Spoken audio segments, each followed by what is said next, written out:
Welcome to We Learn Virtual Learning Network. This is session number 9, Civil Religion.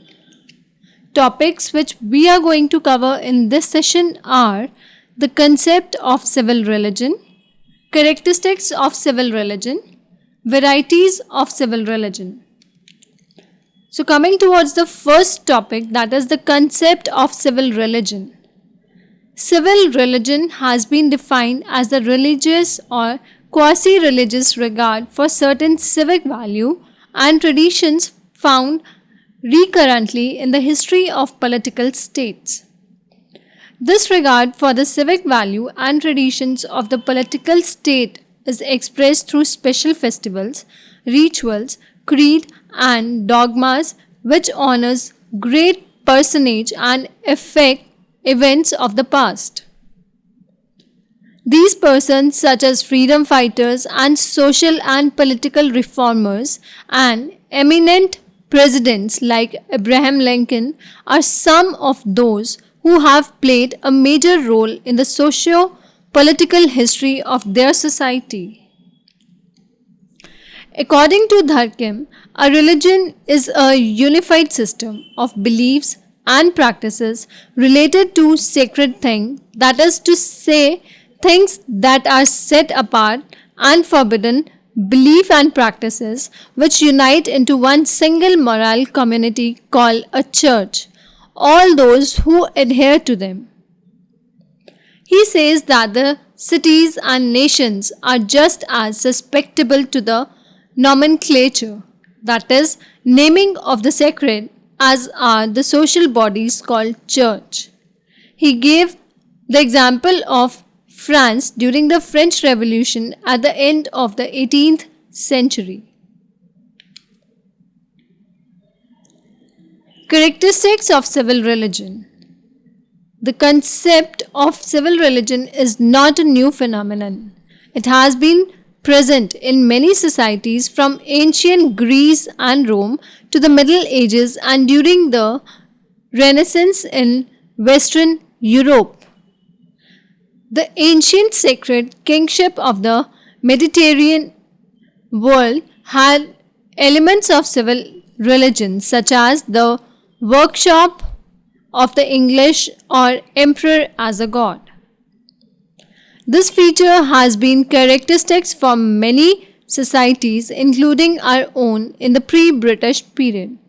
The king was supposed to be divinely ordained to rule over his subjects. His aspect was highlighted by rites and ceremonies held at certain times each year. According to the Rauzia, the religious need lie in everyone. He believed that all the existing religions, especially Christianity, were inadequate in the ideal state. Therefore, he proposed a systematic civil religion of which the sovereign would fix the article.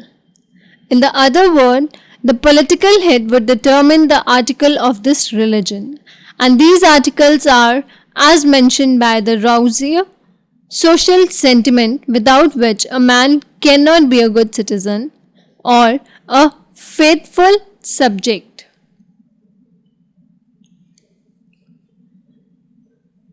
According to Robert Nisbet, the flame of nationalist feeling found during the 19th century, Europe and United States carried with it an enthusiasm of a religious kind which differentiates this civil religion from the civil religion of the ancient and medieval societies.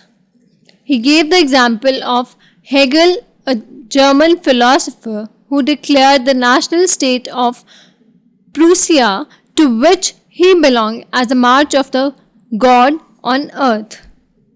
His personal opinion of Hegel may or may not have been accepted by the nationalists of Europe and America, but the majority of nationalists come to perceive their respective nations as being touched by divine.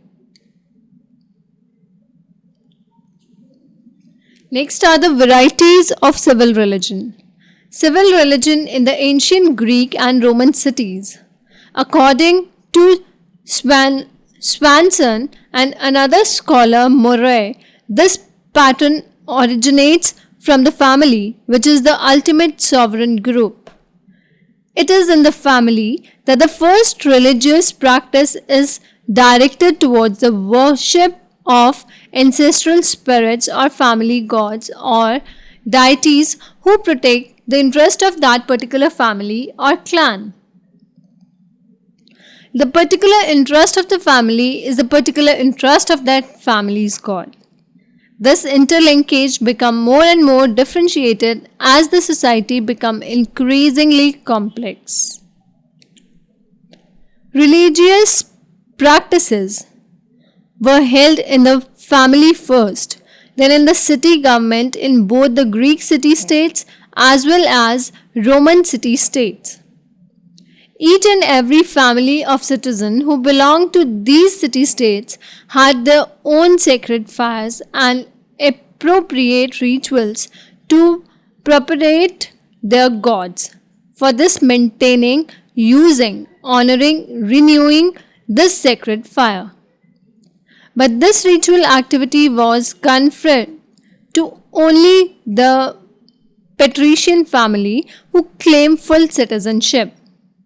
The class of plebeian and strangers were left outside the body politic because they in sense did not belong to that is, had no part in the civil religion. Civil religion in France. France during the 18th century witnessed an age of not only socio-economic and political upheaval but also of religious skepticism and theological doubt. This person can be adjudged as the most crucial period in human history as it transformed the European society from the largely feudal to the democratic one. It was this period of the French Revolution when intellectuals such as Voltaire and other enlightened literatures came down heavily on supernatural, religion and ascetical institutions. For the first time in Christian history, a large number of influential adherents to Christianity had come out openly in the criticism of the truth and worth of its most fundamental tenets. As has pointed out, many of the 18th century intellectuals perceived in the Trinity, that is, the Holy Alliance of God, the Father, the Son, Jesus Christ, and the Holy Ghost, and in the Christian sacrament, only the vain imagining of dupes or hypocritics. They saw nothing in Christian revelation or in any supernaturalism to which human being could justifiably attach an sense of devotion or reverence. Civil religion in America. Civil religion in its most crystallized and evolved form is found in American society. The American society represents in the most dramatic way the religion of nationalism in the West during the 19th and early 20th centuries. The religion of nationalism led to the rise of political clarity in every country in Europe, which was devoted to the nation of the same way as the clerisy, that is, the clergy, was devoted to the church during the medieval period. In America, the great events like the birthday of great political figures like Washington, Jefferson and Lincoln came to be celebrated as solemnly as the feast of the Christian saint and martyrs were once celebrated. Likewise, the great event of historical significance for the nation were also given a religious regard. The 4th of July, just like our 14th of August, took on some of the same religious kind of significance as the feast of Nativity did in the Christianity. Kennedy's speech and his reference to God, which reveals the essentially vestigial place of religion in America, raises some important question regarding the issue of how civil religion relates to the political society on the one hand and the private religious organization on the other hand. Kennedy, in his speech, mentioned God only in a general sense. He did not use the name of the Christ, although he himself was a Catholic Christian. Now, in the last, there are a few questions which are based on this session. Question number 1 is, why did the intellectuals of the French Revolution period reject the traditional beliefs and ideas? Were they non-religious? And question number 2 is, nationalism become a religion in the true sense of the word with the French Revolution? Explain. That's all for this session. Thank you. Happy learning. We learning.